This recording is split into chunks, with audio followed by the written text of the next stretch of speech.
Danny Morrison wiped the sweat from his forehead and checked the readout on his scanner one more time.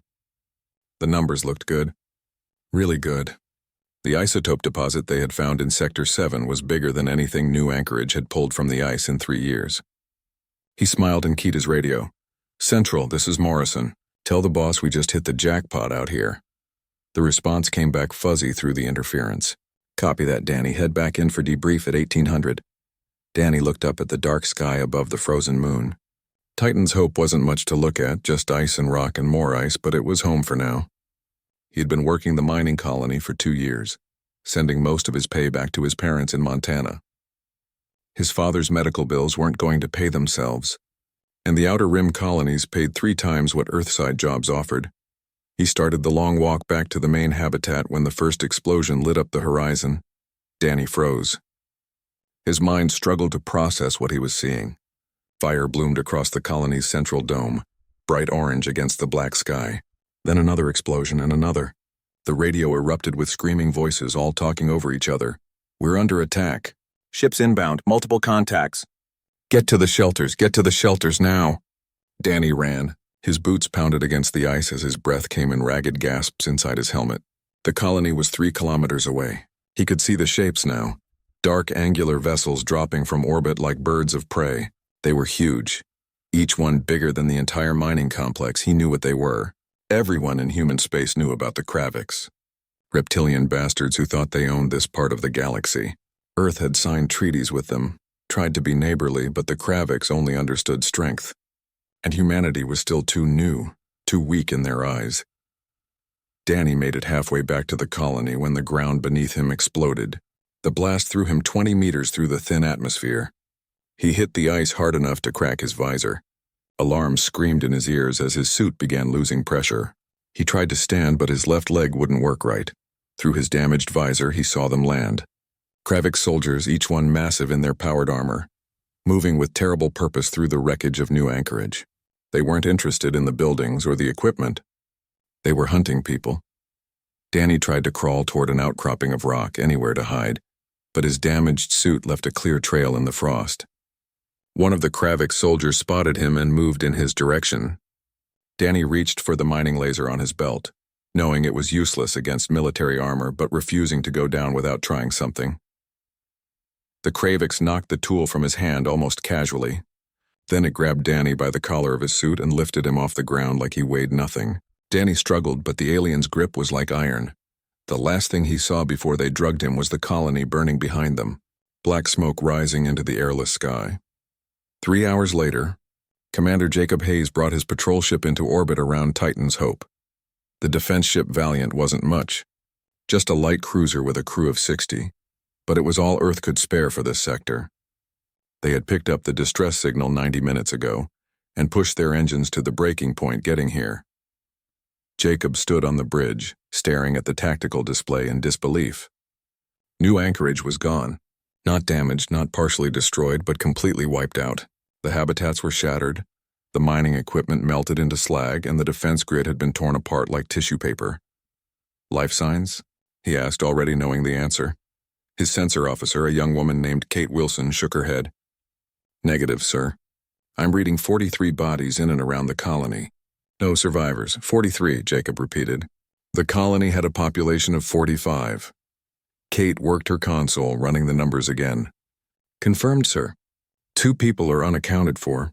Could be buried in the rubble or taken." Jacob felt his blood run cold. Taken meant prisoners. Taken meant someone was alive out there in the hands of whoever did this. He pulled up the colony's personnel files. 2 missing, Danny Morrison and Lisa Grant. He checked their last known positions. Grant had been in the central hab when it exploded. Morrison had been out in the field.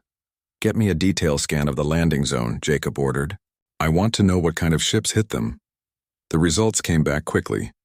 The burn patterns and weapon signatures were unmistakable. Kravik's Dominion warships, probably a raider squadron. They had jumped in, hit the colony hard and fast, and jumped out before any help could arrive. Standard Kravik's tactics. Jacob made his decision. Communications, send a Priority 1 message to Earth Command. New Anchorage has been destroyed by Kravik's forces. 43 confirmed dead, 2 missing. Request immediate response and authorization for pursuit. The message flashed across 200 light-years to Earth in seconds. At the United Nations Space Command headquarters in Geneva, Admiral Patricia Cole read the report 3 times before she believed it. Then she stood from her desk and walked to the window overlooking the city. The Kravix had finally done it. For 2 years they had been pushing into human space, testing boundaries, seeing how far they could go. Earth had protested through proper channels. They had filed complaints with the Galactic Council. They had tried diplomacy, tried patience, tried everything the older alien species told them was the civilized way to handle disputes. And now 43. Humans were dead and at least one was a prisoner. Patricia pulled up the Council's contact directory and sent a request for an emergency session. Within an hour, she was standing in the Great Chamber on Unity Station, surrounded by representatives from 24 alien species. The chamber was designed to intimidate, with its soaring ceiling and the delegates looking down from elevated platforms. Patricia didn't care about the architecture. She cared about results. The Vrel delegate spoke first, its insect body clicking as the translator converted its speech. The attack on New Anchorage is regrettable. The Council extends its sympathies to humanity. We will file a formal complaint against the Kravix Dominion. A formal complaint, Patricia repeated. That's your response. A piece of paper. The Seraphim ambassador, tall and elegant and utterly alien, regarded her with something that might have been pity. Admiral Cole, we understand your anger, but the Kravix operate beyond Council jurisdiction in that sector. Direct military action would violate multiple treaties and could destabilize the entire region.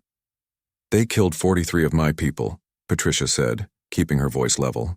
They took at least 1 prisoner. You're telling me to do nothing. We are telling you to trust the process, the Vrel delegate said. These matters take time. The Kravix may be convinced to return your citizen through negotiation. How long? Patricia asked. How long until your negotiation process brings Danny Morrison home? Weeks, months, years? The Seraphim ambassador spread its hands in a gesture Patricia assumed was meant to be calming. These things cannot be rushed. The Kravix must be approached carefully. They are a proud species and do not respond well to pressure. Patricia looked around the chamber at all the alien faces, all the different species that made up the Galactic Council. She saw concern, sympathy, even genuine sadness, but she didn't see action. She didn't see anyone willing to actually do anything to help. Thank you for your time, she said finally. Earth will consider your advice. She walked out of the chamber without waiting to be dismissed. Behind her, the delegates murmured to each other, probably discussing how emotional and impulsive these young humans were. Let them talk. Patricia had already made her decision before she entered that room. She just wanted to give them one last chance to do the right thing. They had failed. Back in her office on Earth, Patricia pulled up the command roster and began issuing orders. Every fleet commander received the same message. Mobilize immediately. Prepare for extended combat operations. All leave canceled. All ships to be armed and supplied for war. Her aide, a nervous young man named Paul Stevens, knocked on her door. Admiral, the President is asking what you're doing. He's concerned about the mobilization order. Tell the President I'm bringing Danny Morrison home, Patricia said. Tell him that Earth is done asking permission from aliens who don't care if we live or die. Tell him that the Kravix just learned what happens when you take one of our own. Paul hesitated. And if he orders you to stand down? Patricia looked at him. Then he can try. But I guarantee you that every captain, every crew, and every soldier in this fleet will tell him the same thing I'm telling you. We don't leave our people behind. Not for politics, not for diplomacy, not for anything. The Kravix took one of our own. So we're going to turn the stars to fire and bring him back. The mobilization order hit human space like a shockwave. Within hours, every military installation from Mars to the outer colonies was buzzing with activity. Ships that had been scheduled for maintenance were rushed back into service. Ammunition factories went to triple shifts. Recruitment centers were overwhelmed with volunteers. Captain Lisa Grant stood on the bridge of her heavy cruiser Ironclad and watched the chaos unfold on her displays. Messages flooded in from Fleet Command, from supply depots, from other ships in her squadron. Everyone wanted to know the same thing.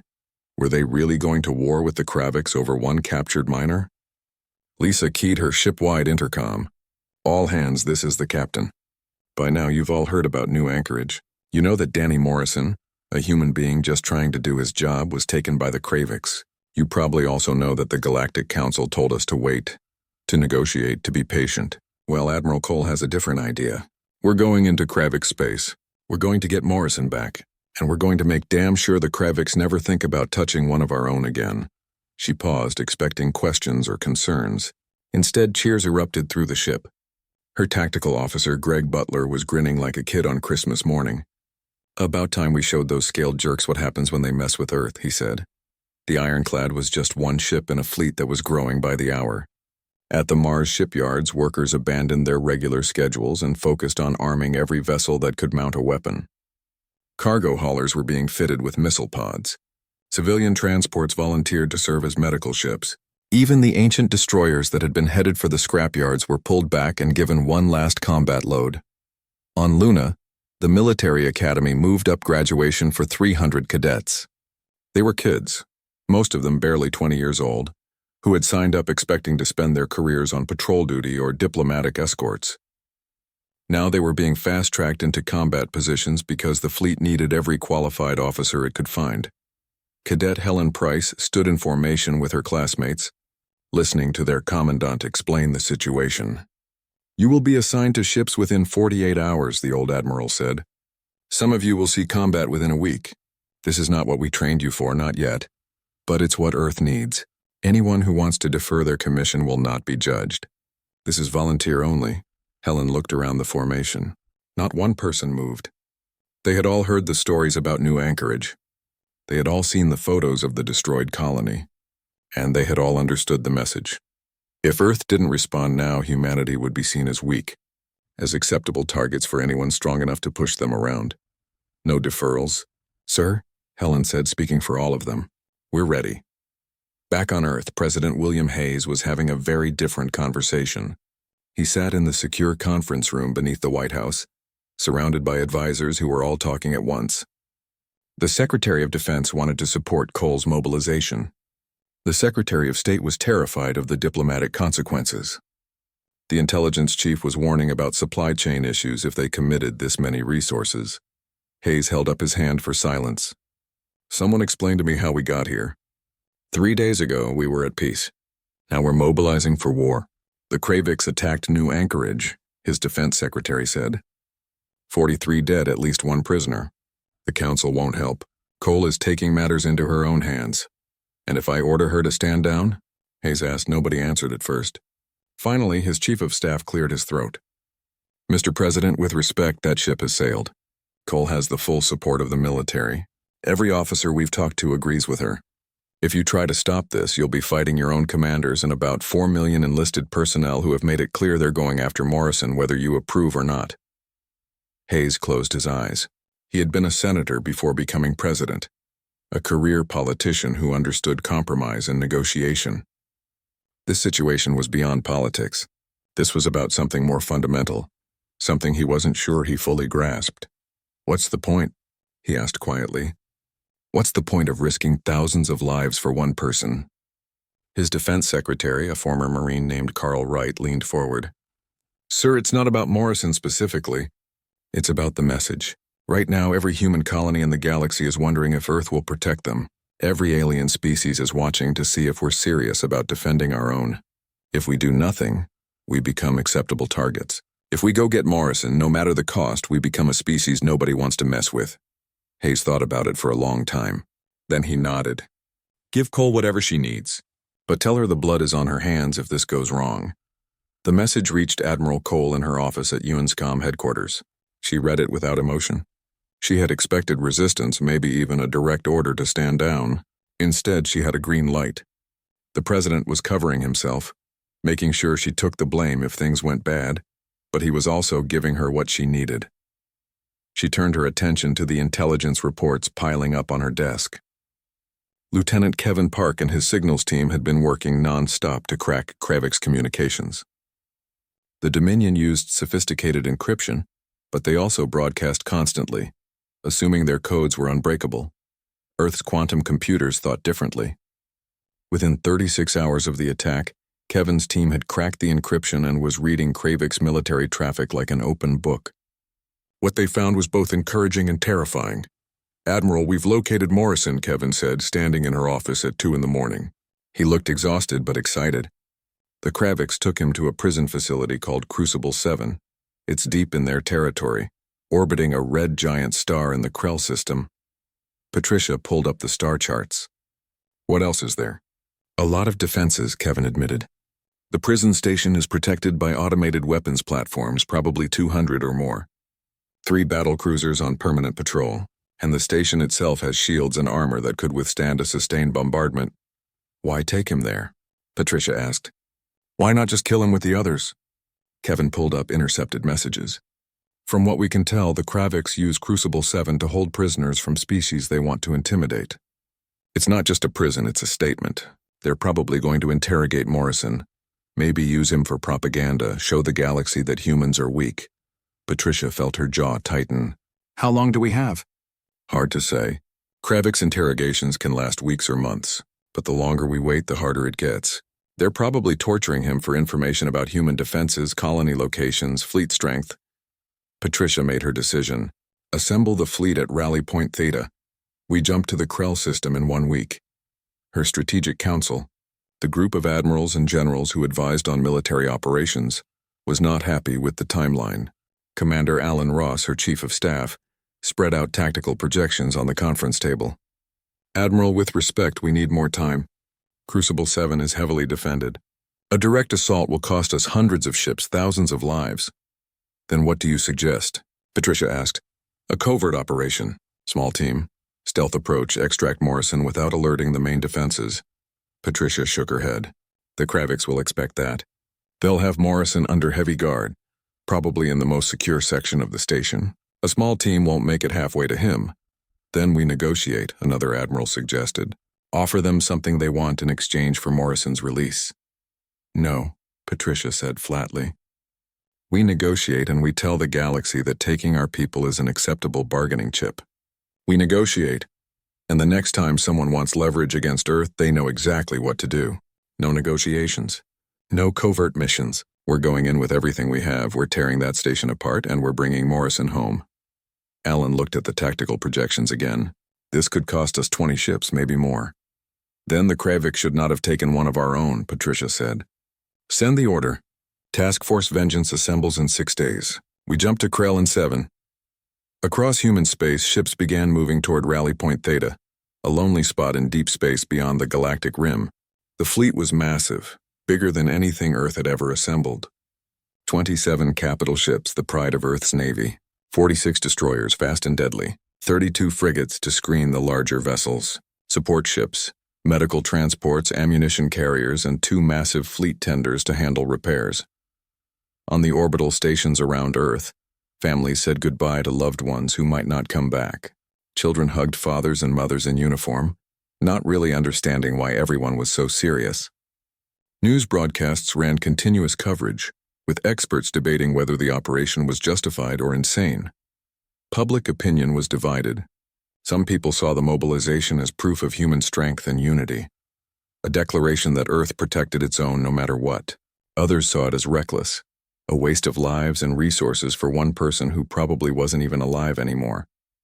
Protests and parades happened simultaneously in different cities. Admiral Cole ignored all of it. She transferred her flag to the dreadnought Retribution, a ship so new that some of its systems were still. The jump to Kravik space required precision that Earth's fleet had never attempted before. Each ship had to calculate its own jump coordinates, synchronize with every other vessel, and emerge from the strange realm of jump space at exactly the same moment. If even one ship's timing was off by a fraction of a second, it could emerge light years from the fleet, alone and vulnerable in hostile territory. Admiral Patricia Cole stood on the bridge of the Retribution, watching her crew run final checks on the jump drive. The massive ship hummed with power as its reactors spun up to full capacity. Around her, displays showed the rest of Task Force Vengeance making their own preparations. 105 ships carrying over 60,000 men and women, all waiting for her order. Fleet status? She asked. Her operations officer checked his board. All ships report ready for jump, Admiral. Coordinates are locked. We're ready on your command. Cole took one last look at the tactical display. After this jump, there would be no turning back. They would emerge in the heart of Kravik's territory, 200 light years from the nearest friendly port. If things went wrong, If the Kravix had more defenses than intelligence suggested, this entire fleet could be destroyed before they even reached Danny Morrison. "All ships," she said into the fleet channel. "Execute jump in 30 seconds. The countdown began. Cole watched the numbers tick down, feeling the familiar flutter in her stomach that came before every jump. No matter how many times she had done this, the moment before reality tore apart always made her nervous. 5 seconds. 4, 3, 2, 1. The universe twisted. For a fraction of a second that felt like an eternity, Patricia Cole existed in a place that human minds were not meant to understand. Colors that had no names, sounds that bypassed her ears and resonated directly in her skull. The sensation of being stretched across infinite distance while remaining perfectly still. Then it was over. The Retribution emerged into normal space at the edge of the Krell system, and with it came 104 other human warships. The fleet had made the jump perfectly, every ship exactly where it was supposed to be.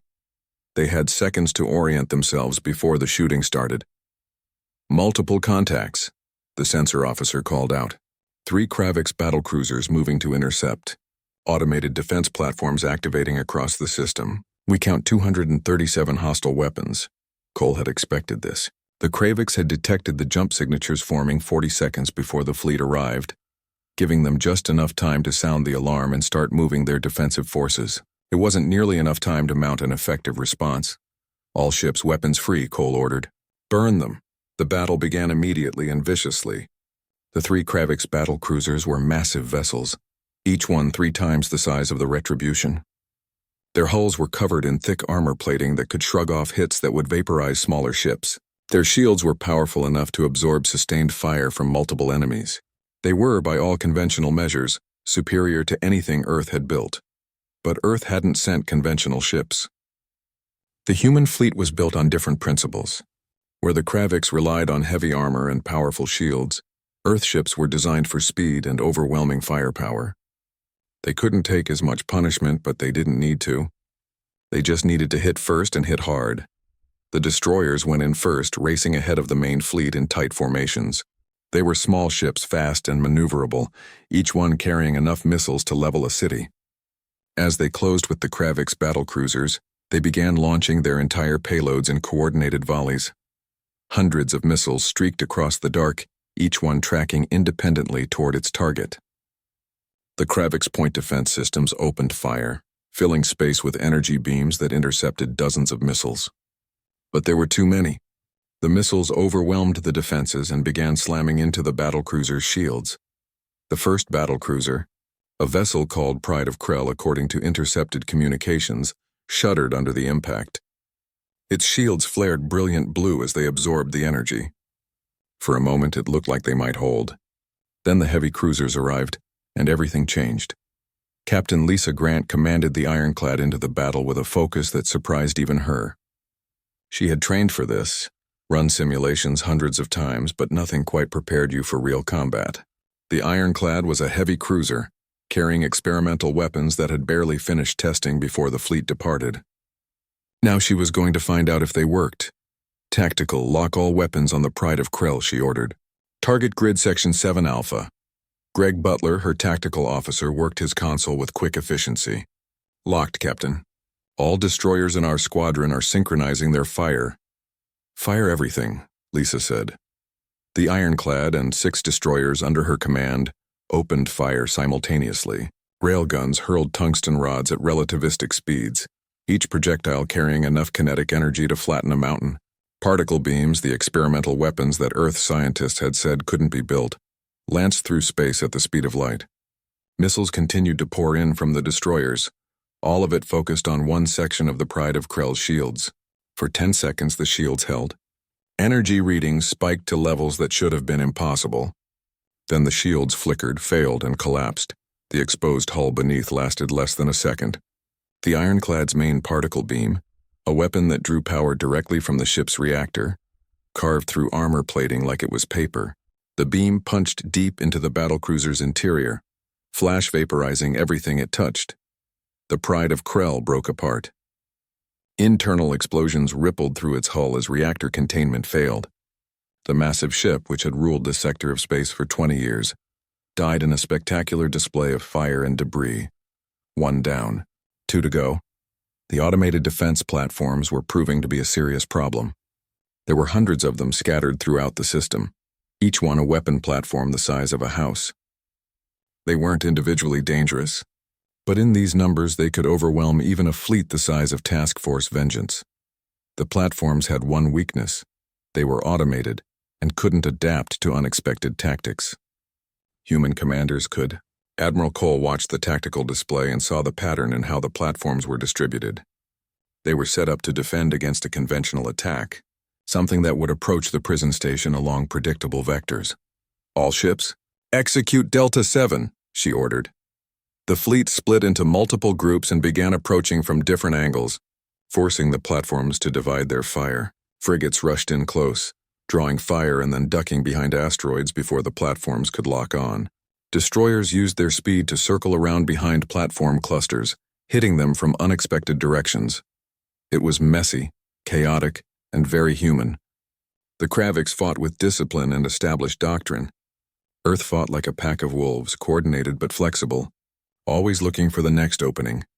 The second battlecruiser, Fist of Dominion, tried to break through the human fleet and reach open space where it could jump away. It almost made it. The massive ship accelerated hard, using its superior engines to pull away from the pursuing destroyers. But it hadn't counted on the retribution. Admiral Cole ordered her dreadnought to intercept.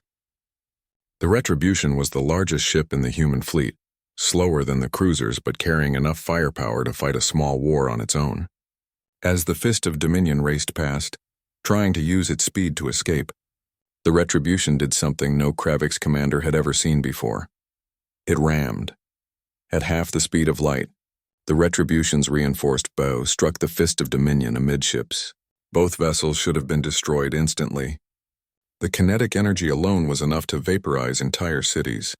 But both ships were built to survive the impossible, wrapped in shields and armor that could endure punishment that defied physics. The collision nearly tore both ships apart. The Retribution's forward sections crumpled, armor plating ripping away in huge sheets.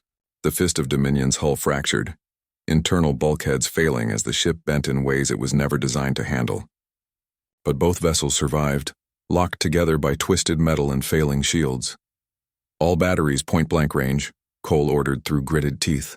The impact had thrown her against her command chair hard enough to crack ribs, but she stayed focused. Fire. Every weapon the Retribution could bring to bear fired directly into the Fist of Dominion's hull. At this range, shields didn't matter. Armor didn't matter. The Kravix battlecruiser was torn apart from the inside, explosions rippling through its length until it finally broke in half. The Retribution broke away from the wreckage, listing badly but still functional. Damage reports flooded in. 17 sections were exposed to vacuum. The forward railgun battery was destroyed. Reactor 2 was offline, but they were alive, and the second battlecruiser was dead. The third and final battlecruiser, Eternal Wrath, saw what had happened to its companions and made a different choice.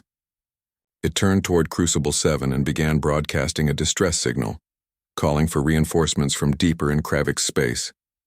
Captain Grant and the Ironclad led the chase. A dozen destroyers followed her, their engines pushed beyond safe limits as they... Commander Nicole Reed checked her armor seals one last time before boarding the assault shuttle. Around her, 200 Marines in powered armor did the same, running through pre-combat checks with the efficiency that came from endless drilling. They were the best Earth had, volunteers all, and they knew exactly what they were getting into. Crucible 7 was not going to surrender peacefully. The Kravix soldiers inside would fight to the death to protect their prison, and somewhere in that massive structure, in a cell that could be anywhere among thousands, was Danny Morrison. Finding him before the Kravix executed him was going to take speed, violence, and a lot of luck. "Listen up," Nicole said over the squad channel. "Our job is simple.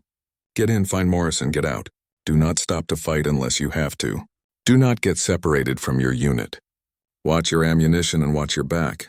The Kravix are tough, but they bleed just like everything else. You all know what's at stake. We're not leaving without him." The shuttle launched from the Retribution's hangar bay and raced toward the prison station. 24 other shuttles followed, each one carrying a full platoon of Marines. Fighter escorts flew alongside them, ready to shoot down any defensive fire from the station. But Crucible 7's weapons were mostly offline, crippled by the fleet's bombardment. The shuttle slammed into a docking port that the battle had left open and defenseless. Magnetic clamps engaged and the boarding ramp dropped. Nicole was first through, her rifle up and ready. She expected immediate resistance but found an empty corridor instead, walls scarred by fire and structural damage. First squad, secure the docking bay. Second and third squads with me. We're heading for the detention level. They moved through the station in tactical formation, Marines covering every angle, checking every corner. The interior of Crucible 7 was a nightmare of twisted metal and flickering lights.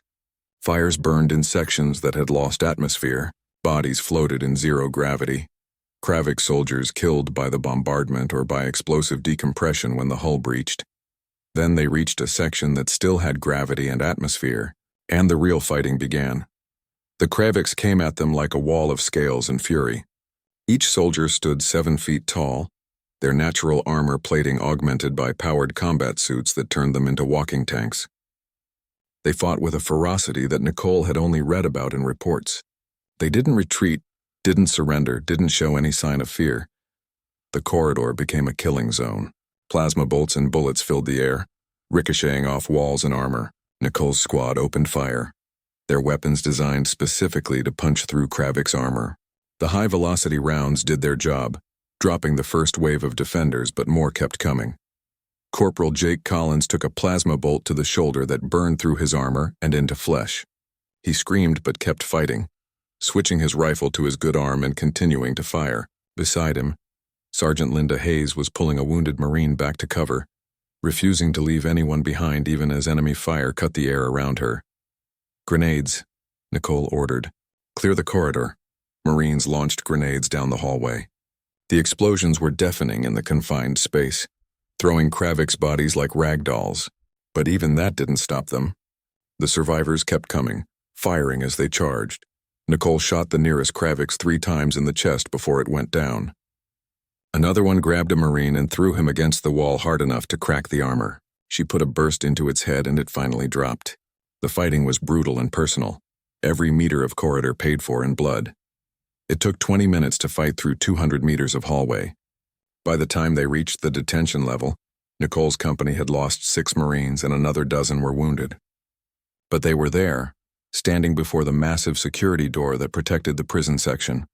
"Breaching charges," she ordered. The Marines placed shaped explosives around the door frame and took cover. The blast shook the entire corridor and the door crashed inward. Beyond it was the detention block, a maze of corridors and cells designed to hold the most dangerous prisoners the Kraviks had captured.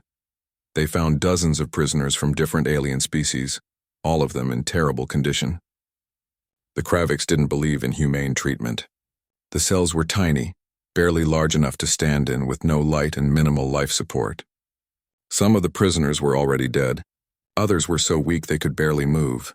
"Medics," Nicole called. "Start triage.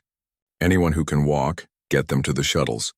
Combat teams keep moving. We find Morrison." Cell by cell, they searched the block. Each one held another victim of Kravik's brutality. A Qualian merchant who had been held for 3 years. A Vrel scientist missing 2 of its limbs. An elderly Seraphim who could barely speak.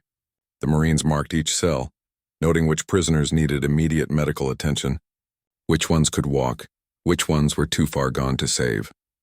Finally, in a cell at the deepest part of the block, they found him. Cell 47 was like all the others. A metal box barely 2 meters on each side, with no furniture and barely enough room to lie down.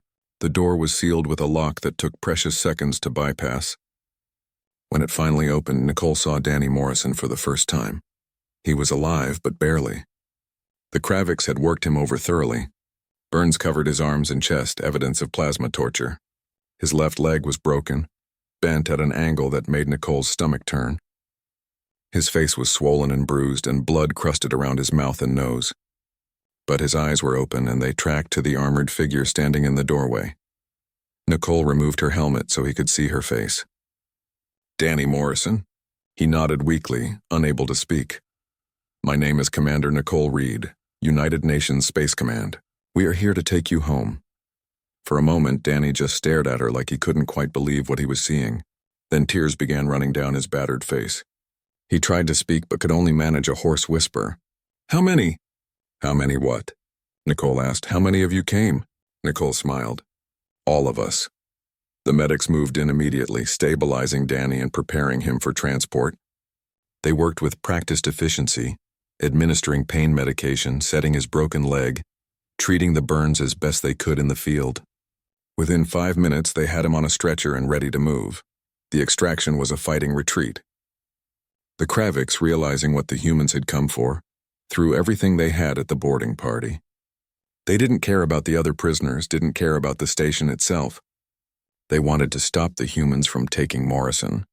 To prove that attacking a Kravix facility had consequences, the Marines formed a defensive perimeter around the stretcher bearers, moving backward through the corridors they had fought through to get here.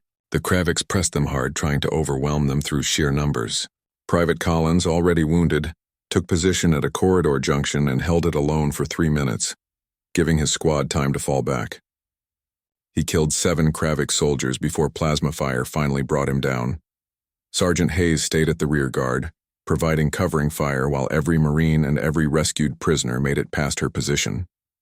She burned through 3 ammunition packs, her rifle so hot it was smoking. But she held the line. When the last Marine was past, she threw her final grenade and ran, making it to the shuttle with seconds to spare. The shuttles launched from Crucible 7 under heavy fire. The station's surviving weapons, brought back online by desperate Kravix crews, blazed away at the retreating craft. 2 shuttles took hits, their armor barely holding long enough to reach the protective screen of destroyers. But they all made it. Every Marine, every rescued prisoner, and Danny Morrison. As the last transport docked with the Retribution, Admiral Cole received the report. Mission accomplished. Morrison was alive and aboard. She allowed herself a moment of satisfaction. They had done it. They had crossed 200 light-years, fought through the Kravix defenses, and brought him home. But the mission wasn't over yet. Crucible 7 still stood, damaged but intact. It was a symbol of Kravix power, a place where they had tortured and killed prisoners from a dozen species. Cole wasn't going to leave it intact. "All ships with functioning weapons," she ordered.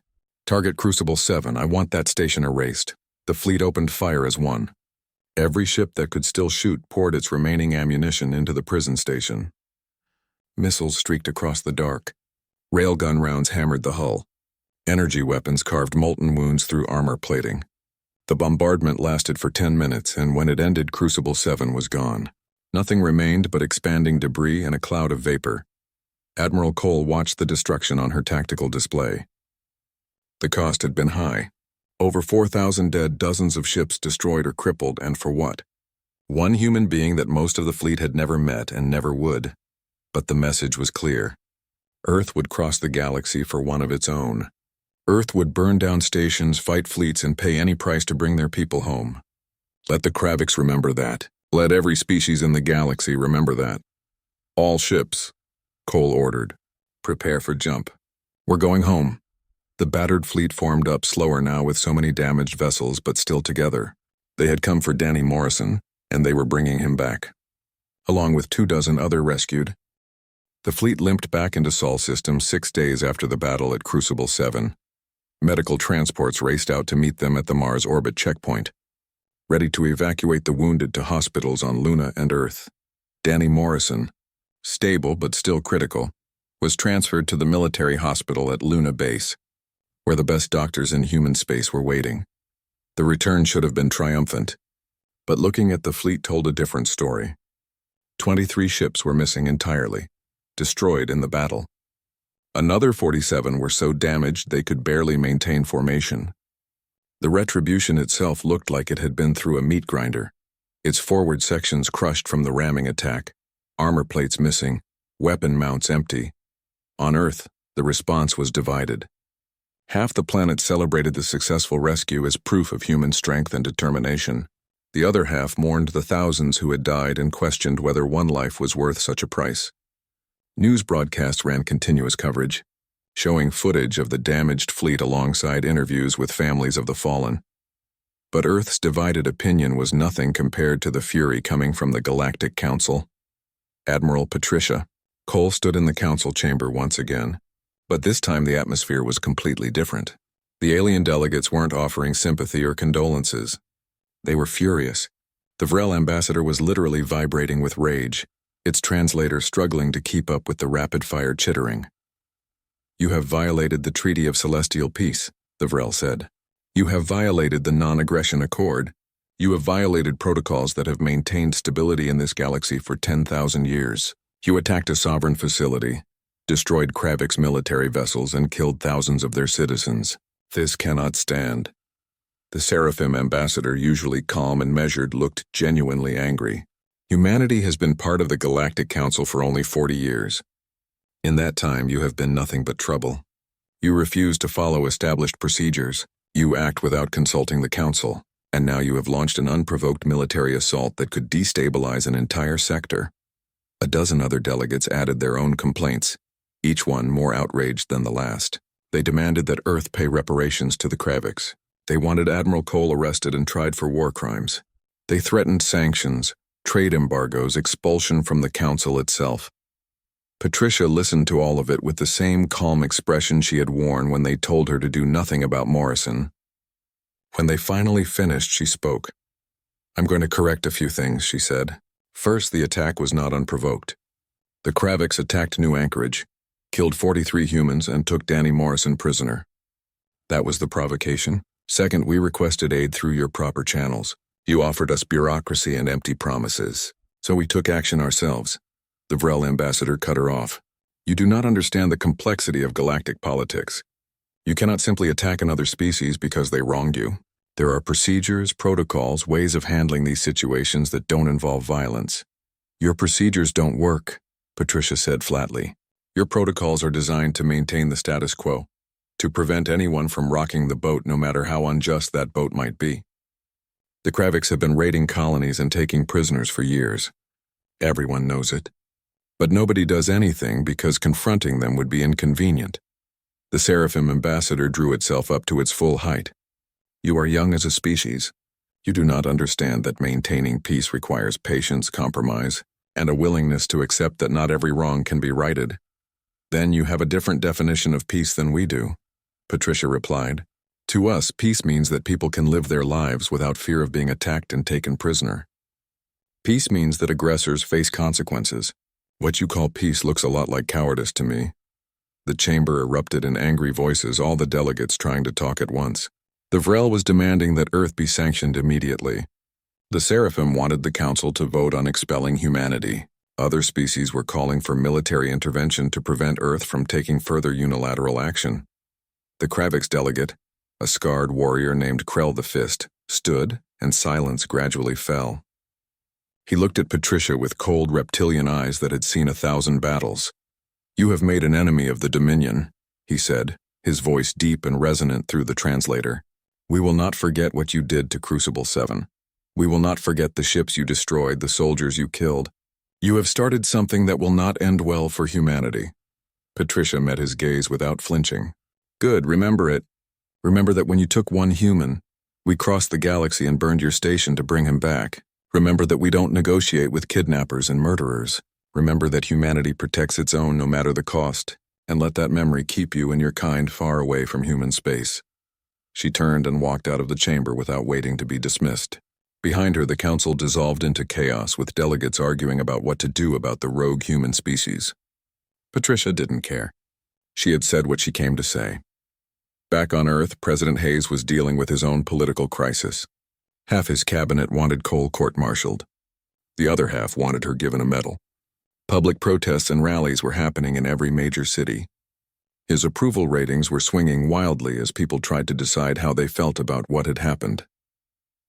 Hayes called Admiral Cole to his office in the White House. She arrived in full uniform, expecting to be relieved of command or arrested. Instead, Hayes just looked tired. "Do you have any idea what you've done?" he asked. "Yes, sir," Patricia said. "I brought Danny Morrison home, and I sent a message to the galaxy that humanity will not be pushed around. You also killed 4,000 of our people, destroyed billions of credits worth of ships, and potentially started a war with the Kravik's Dominion. The Kraviks started that war when they attacked New Anchorage," Patricia said.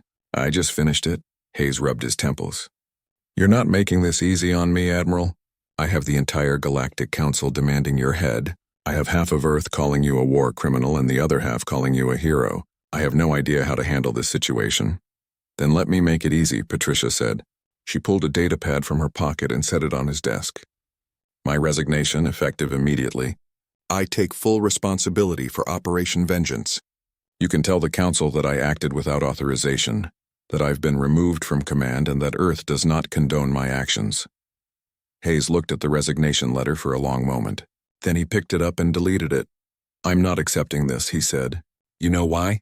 Because despite everything, despite the cost and the diplomatic nightmare and the political chaos, you were right.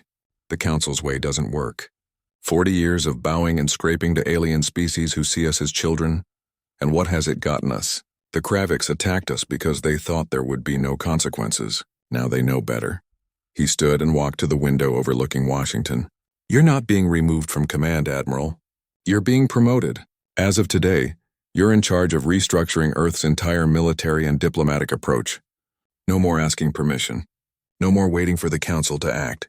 Earth charts its own course from now on. Patricia was stunned. Sir, the Council will never accept that. They'll impose sanctions, maybe even military action. Let them try, Hayes said. You just proved that Earth can fight. More importantly, you proved that we will fight. That we're not going to roll over and accept whatever the galaxy throws at us. That's worth more than any Council membership. On Luna, Danny Morrison woke for the first time since the rescue. He had been unconscious for 3 days while doctors worked to repair the damage the Kravix had done.